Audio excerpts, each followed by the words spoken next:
Shalom and good day all, this is Tehillim29 back again for another indie comic review, this time in relation to Ghost Machine, which is headed by Jeff Johns and many others, and also has other writers such as Peter J. Tomasi working with them as well, so it's going to be really interesting once those comics are brought forward. So starting off with as you can see here, I have issue 1 of Geiger and also issue 1 of Redcoat. I'll now get things prepared for the first one that I'll be reviewing. And starting off with Geiger.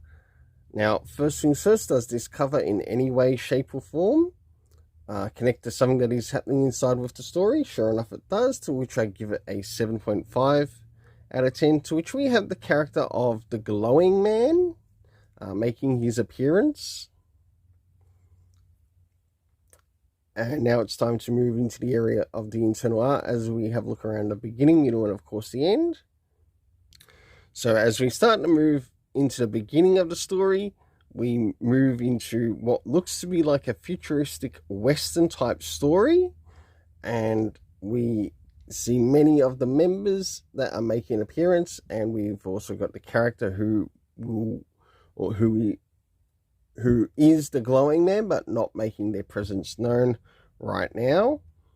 As we jump towards the middle of the story, we see a bit of a fight that takes place, and yes, that's right, you're seeing someone dressed up as a knight going up against people carrying firearms. So, not what you're normally used to in a story.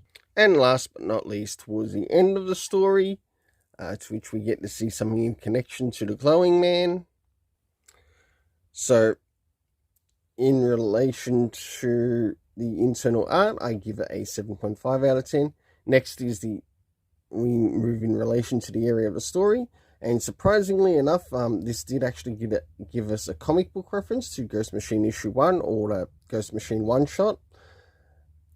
Next is the area of time, to which it takes place 25 years from now. The location, we got no indication of the location. It looks like it might be in the US, but it might be somewhere else. Until that's sort of like specified correctly or properly within the story.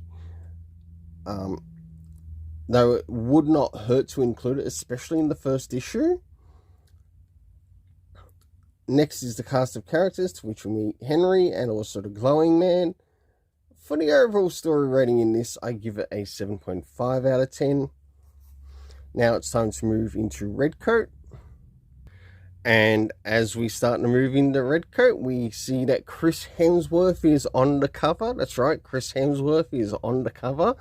And, well, that's what the character looks like anyway, if you look at it front on.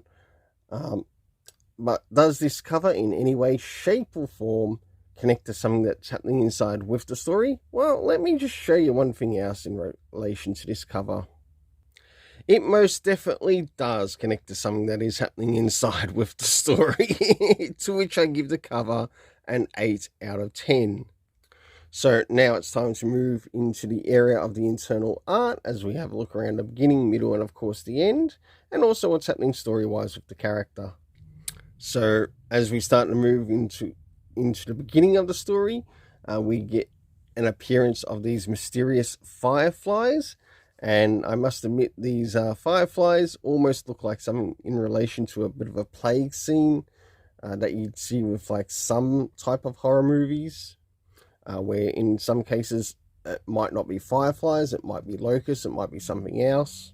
As we jump towards the middle of the story, we end up coming across a secret society trying to perform a particular ritual to give this particular person by the name of Ben. I think it's meant to be Ben Franklin, but it doesn't give us the character's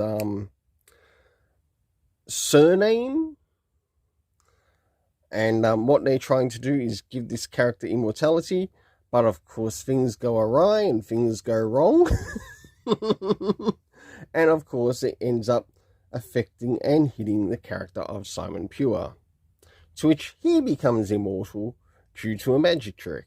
And last but not least, towards the end, to which we have the character waking up a little bit later, centuries later from where this story first started. So for this one, I give the internal art an 8 out of 10. Next is the area of the story. And first things first is the area of time. Now, we got quite a bit of time references here, which make an appearance within the story. Starting off with 1775 to December 25th, 1776, November 3, 1892, 1790, 1827, 1779, and 1820. The location that this is taking place is pretty simple. It's in the USA. Next, we have the cast of characters, to which we have Mr. Revere,